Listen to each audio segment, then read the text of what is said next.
Weddings used to be a big family affair but nowadays, guys, some people are still living in that past. If you are still in 2024 getting angry that your friends... Hello guys, welcome back to my channel. Nice to have you here again. If you're new here, hi, thank you so much for coming to watch my video today. I'm really glad to have you here. Please, if you like what you see, don't forget to hit the subscribe button. I do videos about beauty, lifestyles, weddings, relationships, and there'll always be something interesting to watch on my channel. To my returning subscribers, I see you. Thank you so much for your support, and I'm glad you're here again today. Guys, I'm recording in my car, so you might hear cars going by and all that, so just bear with me. Yeah, I'm sure you can hear me anyway. Guys, today's topic is one that I have been thinking about, so I'm happy today that I'm able to come out and do this video. Guys, years ago, maybe let me say 15 years ago, weddings, okay, I'm talking from the aspect of Nigerian weddings and maybe also Ghanaian weddings, and I'm sure most African countries, really, weddings used to be a big family affair where even the couple will see people they've never met before on their wedding day.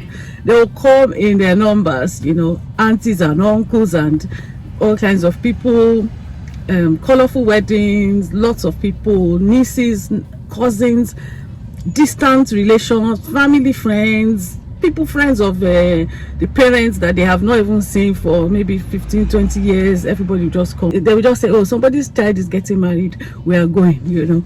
Yeah, that was what happened at my wedding, and I didn't mind because my wedding was a really big affair. You know, I didn't know quite a lot of the people there, but that was the way it was, and I didn't have any problem with it. But nowadays, guys, some people are still living in that past tense. Some parents are still living in that past, you know.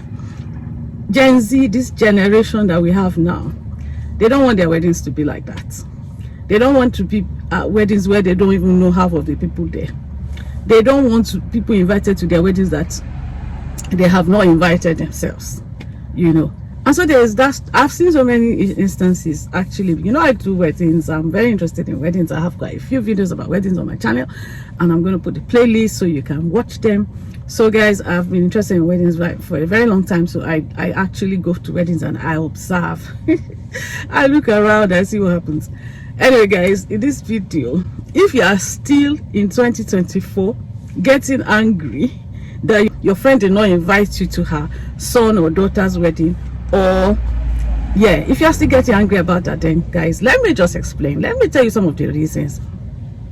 So guys, as I was saying, I'm talking about I got married in the 90s, middle 90s, and I'm even talking about up to the maybe late 2000s and all that, you know. Yeah, that was how weddings were. I even remember when I came to this country, in my church, then people would be getting married, everybody would come, you know. Yeah, the whole church would come, food was enough. Yeah, people will bring different things. Someone will say, okay, I'm going to cook meat. Someone will say, I'm going to cook rice, I'm going to cook this, I'm going to cook that. And everybody brings the food. You can come with your +1, +2, +3, even. Nobody put that. But nowadays, guys, things have moved on. We cannot be living in the past. So if you have a friend who did not invite, and you feel that, oh, you should have been invited to her child's wedding, and you are angry about it, guys, you need to move on. Let me tell you one of the reasons why you need to move on. Oh, nowadays, these young people have a certain way that they want their weddings to be. They want their weddings to be people that they know. They want people to come and find somewhere to sit. They want people to have their names by their tables. They want to know what each person is going to eat. They will do a menu before they ask you what you are eating. It's not as if one auntie is bringing rice. It's not as if one auntie is bringing fish. One auntie, everybody, the menu is set. You sit down there at your table. They don't want to come to a wedding. They don't want to be in a wedding where one auntie will come. I don't know if you've been in weddings like that, but I have been, where you'll be sitting down at your table and you will just see chairs being added to your table, and then all of you are sitting like this, like sardine. You know, you can't move. You can't even put your handbag anywhere. Your handbag has to be far under the table. You can't even put it on a chair because the chairs are so close. You know, people don't want that. You know, and I've been to weddings where that happens a lot. You know, people bring in chairs. If nowadays, you know, we are still living like that, we're still getting angry about not being invited to our weddings, to weddings of our friends, then I think we've not moved on. You know, if you expect to be invited to a wedding and you are not invited, just take it like that. One way people get around this is having traditional weddings, but not everybody can do 2 weddings because it's quite expensive as well to do 2 weddings. Even traditional weddings nowadays, the caterers, they actually charge per head. Let me tell you, weddings now, do you know how much they charge? Those weddings I'm talking about, where I said the young people will want to have their friends and maybe close family and friends, and maybe some of their parents' friends that they actually know that they have had an influence in their life, that they know as auntie and uncle, not just some distant auntie and uncle that they've never ever seen.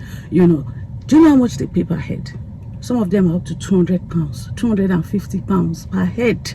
In some of those really nice places, roughly £100. I don't know of anyone that is less than that, except you are going to one downtown place. If you are going to a really nice place, you know, average, where you are going to be catered to, where people are going to bring food to your table, where you're going to be served, where you're going to sit down and all your 3-course meals are going to be brought to you, you're talking about at least £100. At least £100. People go to weddings and they give gifts of £50. You know, that doesn't even cover the cost of one of your food. I'm not saying you should go to a wedding and you should make sure that you pay for your food. No, that's not what I'm saying. But I'm saying that it's expensive. So they're starting their life. They're starting from scratch. You know, if they have to now take this burden of paying for aunties and uncles that they did not know, you know, and it's becoming an issue because they can't afford it, and the other family, you have to remember that there are 2 people coming together. So what if the bride's family say, oh, they only want 50 to 100, okay, let's say 100 people, because honestly I don't think I know of any Nigerian wedding where they can be less than 100 people. Let's say the bride's family say they want in total 100 people, and you say you have 80 that you want to invite. So are you saying the bride's family should only bring 20 people? You have to reach a compromise. You have to, you know, it has to be at least very close, even if it's not 50-50, because some people know more people than others. But make it 60-40.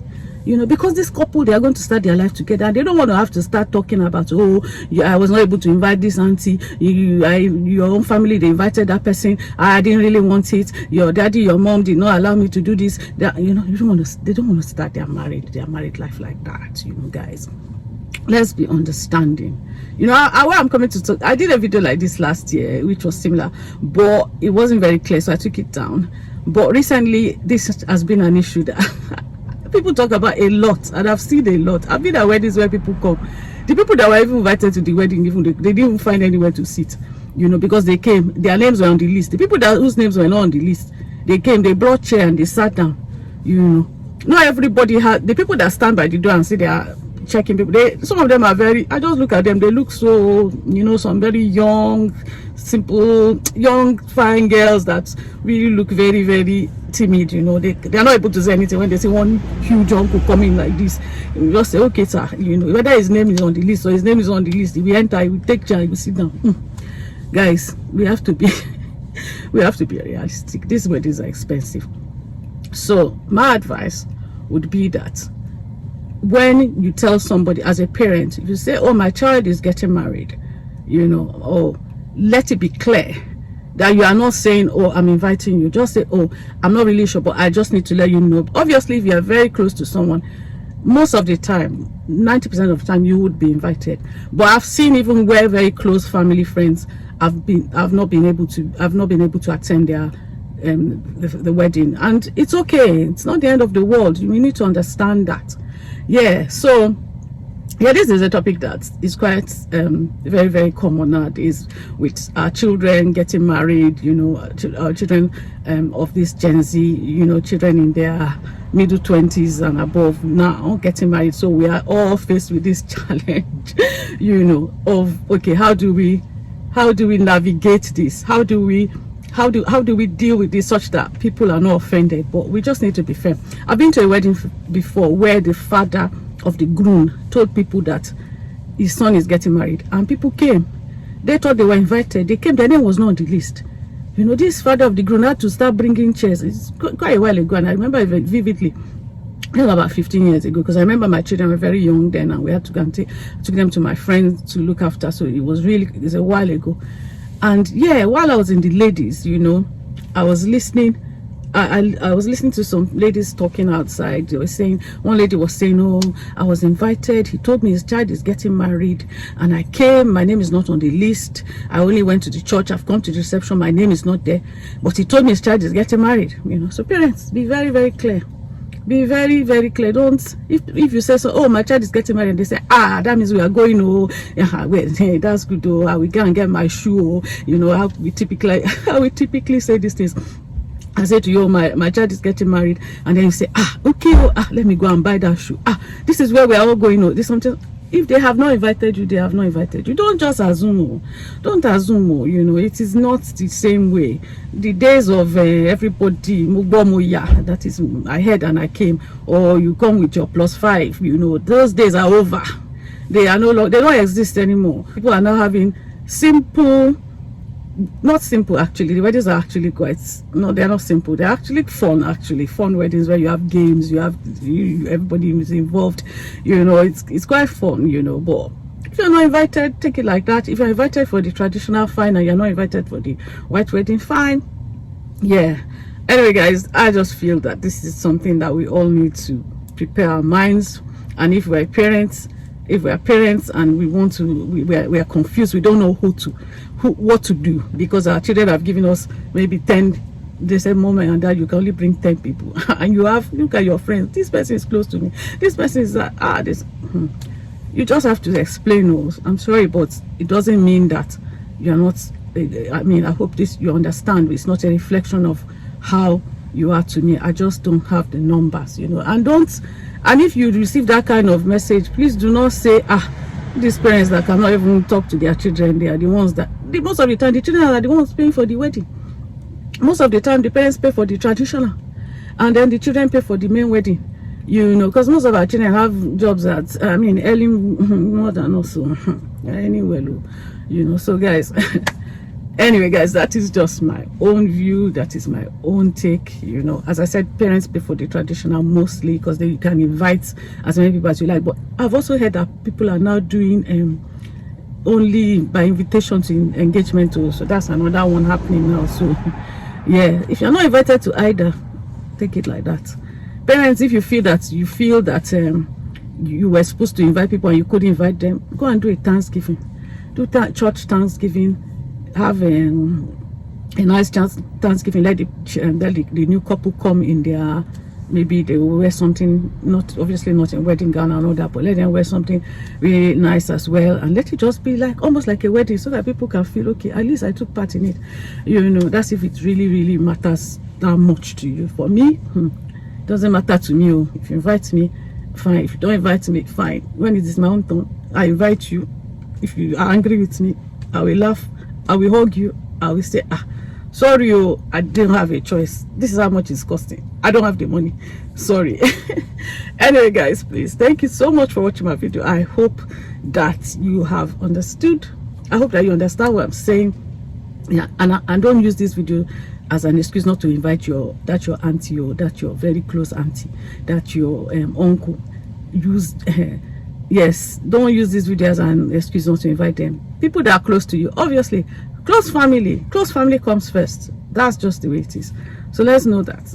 Anyway, guys, I hope that you understand what I'm saying. I would like you to drop your comments if you've ever been in this type of situation. If you are in this situation now, if you are cracking your brain, you know, yeah, if you are wondering and thinking about how do I do this, how can I get out of this, who can I invite, who can't I invite, please leave the comments in the comment section. I would love to read them, and let's continue this conversation in the comment section, because it's a very interesting one. It's what's happening in our generation, and yeah, it's what is happening with Gen Z people, with our Gen Z children. So we just have to accept it. Nobody wants to go to a wedding and then all your friends that you invited, they don't even have anywhere to sit. I remember somebody saying, oh, this person's wedding was like a carnival. Yeah, this was years ago. Anyway, guys, thank you so much for watching my video. I hope you've enjoyed it. Let me know what you think and leave your comments in the comment section. I love to read them. Subscribe if you haven't. I've got so many more videos that you can watch about weddings. So please, guys, support me. Thank you so much. Bye.